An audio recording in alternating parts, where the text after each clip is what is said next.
Afirmar que o poder discricionário decorre da lei, isto é, afirmar que é a lei quem estabelece quando o administrador público vai exercer poder discricionário ou poder vinculado, é algo bastante óbvio, porque nós sabemos que a administração pública é guiada pelo princípio da legalidade, segundo o qual a administração só pode fazer o que está previsto em lei. Logo, se o administrador público vai agir com base no poder vinculado ou com base no poder discricionário, óbvio que isso precisa estar previsto em lei. A grande questão é, mas como pode ser possível identificar na lei a discricionariedade? Ou, em outras palavras, de onde vem a discricionariedade administrativa? É exatamente sobre esse assunto que nós vamos falar aqui, nessa pílula de direito administrativo número 17.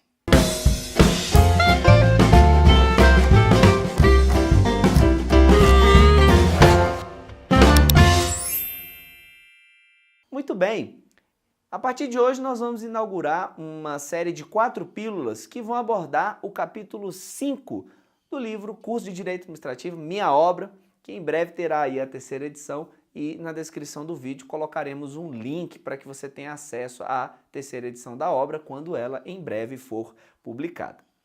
Porém, enquanto isso, hoje nós resolvemos tratar deste tema, que é de onde vem a discricionariedade, um assunto raramente abordado pelos professores e quando vem em prova de concurso, ou muita gente acaba pulando a questão ou dando um chute totalmente às escuras. Mas isso não será assim com você, porque a partir de hoje você vai aprender esse tema de forma definitiva. O poder discricionário nada mais é que aquela situação em que a lei não aponta uma conduta exata que o administrador público deve adotar. Pelo contrário, a lei dá ao administrador público o poder de escolher, dentre 2 ou mais opções válidas, aquela que naquele caso concreto melhor traduza o interesse público. Então, esse poder discricionário, em outras palavras, nada mais é que quando a lei confere ao administrador público mérito administrativo, margem de liberdade para tomar a decisão mais conveniente e oportuna naquela situação concreta. Mas a grande questão é saber de onde vem essa discricionariedade. Bem, a discricionariedade em muitos momentos vem de disposição expressa em lei. E a lei pode ser expressa em relação à discricionariedade de 2 formas. Ou usando expressões do tipo, a licença para tratar de interesses particulares será deferida ao servidor no interesse da administração pública. Quando a lei usa essa expressão no interesse da administração pública, ela dá ao administrador público margem de liberdade para deferir ou indeferir a licença, e no caso de deferimento, ele pode escolher a partir de que momento deferir. Então, nesse caso, a discricionariedade ela estaria relacionada ao motivo do ato administrativo. Com base em determinado motivo, o administrador poderá deferir ou indeferir o pedido. Ele pode deferir, por exemplo, alegando que aquela licença não vai atrapalhar a boa ordem dos trabalhos na repartição pública, não vai causar paralisação de serviços essenciais e que o interesse público não será afetado. Ou ele pode indeferir alegando escassez de pessoal naquele setor onde o servidor requerente trabalha e dizendo que não é o caso realmente de deferir o pedido naquele momento. Então, neste primeiro caso, nós temos a lei expressamente conferindo o poder discricionário ao administrador e a discricionariedade aqui ela teria muita relação com o motivo do ato administrativo. Agora, existem outras situações em que a lei expressamente estabelece uma margem para que o administrador atue. Por exemplo, quando a Lei 8.112 vai afirmar que a penalidade de suspensão pode ser aplicada entre 1 e 90 dias. Veja, a lei já estabeleceu um intervalo de opções em que o administrador público poderá trafegar tranquilamente, ou seja, o administrador público pode escolher, a depender de cada caso concreto, a depender das circunstâncias específicas, definir se o servidor vai ser punido com 5, com 10, com 13, com 22, com 40, 90 dias de suspensão. A lei, então, neste caso, estabelece expressamente essa possibilidade, dando ao administrador essa margem de escolha. Agora, veja que é uma margem limitada. Por exemplo, não pode um administrador público aplicar ao servidor uma penalidade de suspensão de 100 dias, porque o máximo previsto em lei é 90 dias. Então, eu vejo que, neste caso, a discricionariedade está muito relacionada ao objeto do ato, ao conteúdo do ato, por quanto tempo vigorará a penalidade de suspensão. Eu posso ter de 1 a 90 dias. Olha o campo de liberdade que a lei me traz. Então, resumindo até aqui, nós temos a discricionariedade quando a lei expressamente a estabelece. Seja discricionariedade relacionada ao motivo, quando você tem lá expressões do tipo no interesse da administração, a critério do serviço e por aí vai, ou quando relacionada ao objeto, ao conteúdo do ato, quando a lei estabelece quantitativos, quando ela estabelece intervalos para que determinado ato seja praticado, exemplo, a suspensão do servidor público.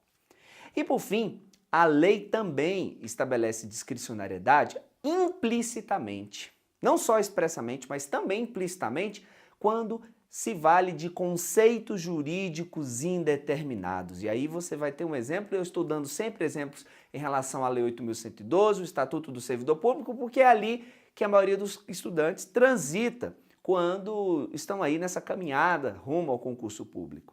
Bem, lá a 812 vai trabalhar com os conceitos jurídicos indeterminados, por exemplo, quando vai caracterizar determinadas infrações, como manifestação de apreço ou desapreço no âmbito da repartição, conduta escandalosa no recinto da repartição, insubordinação grave, conduta decidiosa, incontinência pública. Todas essas aqui estão previstas ou no artigo 117 ou no artigo 132 da Lei 8.112 e são infrações. Mas aí vem a questão, o que é insubordinação grave? O que é uma conduta escandalosa? O que vem a ser incontinência pública? Bem, são conceitos que não comportam uma interpretação única ou, usando uma palavra muito típica no direito, uma interpretação unívoca. Por quê? Porque são conceitos que em cada caso concreto é preciso que o administrador avalie se ele vai ser aplicado ou não. Ou seja, em cada caso concreto o administrador público vai avaliar se efetivamente foi escandalosa a conduta do servidor, se houve uma manifestação de apreço ilícita por parte do servidor público, se a insubordinação do servidor público foi realmente grave. Ou seja, quando a lei usa expressões jurídicas que são conceitos jurídicos indeterminados, que são conceitos vagos e imprecisos, surge aí discricionariedade para que o administrador, em cada caso concreto, possa aferir a tipicidade da conduta, ou seja, verificar se aquela conduta é realmente uma conduta de insubordinação grave, conduta escandalosa, incontinência pública, conduta decidiosa e por aí vai. Então, em tese, em resumo, nós temos a lei expressamente conferindo discricionariedade, ora quanto ao motivo, ora quanto ao objeto, e também a lei implicitamente estabelecendo discricionariedade ao usar conceitos jurídicos indeterminados. Tudo bem? Agora, tome cuidado. Há autores, ainda que minoritariamente, que defendem que a discricionariedade também existiria na ausência da lei. Ou seja, quando a lei nada dispusesse sobre uma determinada conduta, haveria então poder discricionário. Bem, se nós nos descolarmos desse contexto específico de concursos públicos, temos um vasto campo até para defender teses assim. Particularmente, eu sou simpático a essas teses. Porém, aqui no nosso contexto de provas e exames, temos que ser mais pé no chão e entender que quando a lei nada dispõe a respeito, não há como se inferir poder discricionário. Então, o poder discricionário não brota da ausência de previsão legal. Ele brota de previsão expressa ou implícita na lei, porém, não brota de ausência de disposição legal sobre determinado assunto. Ficou bem claro dessa vez? Maravilha! Então, aqui eu vou encerrando e antes te chamando para colaborar comigo, compartilhando esse vídeo com os seus amigos que estão aí na estrada estudando para concursos públicos, compartilhe aí nos seus grupos de WhatsApp, seus grupos no Facebook ou na sua timeline do Instagram, do Facebook. Enfim, vamos fazer essa mensagem se tornar mais difundida para ajudar mais e mais pessoas. Tem tanta coisa totalmente inútil no YouTube, nas redes sociais, tanta besteirol. Por que não compartilhar algo que possa realmente acrescentar valor à vida das pessoas, que possa dar a elas conhecimento para que elas mudem suas vidas? Então, eu quero contar com você, compartilhando esse vídeo, curtindo, dando um like, comentando e fazendo com que este conteúdo assuma cada vez mais relevância aqui nas redes sociais. Tudo bem? Posso contar contigo? Muito bom, eu tenho certeza que sim. Eu vou ficando por aqui. Até a nossa próxima pílula. Abraços efusivos do professor Eliesley Silva.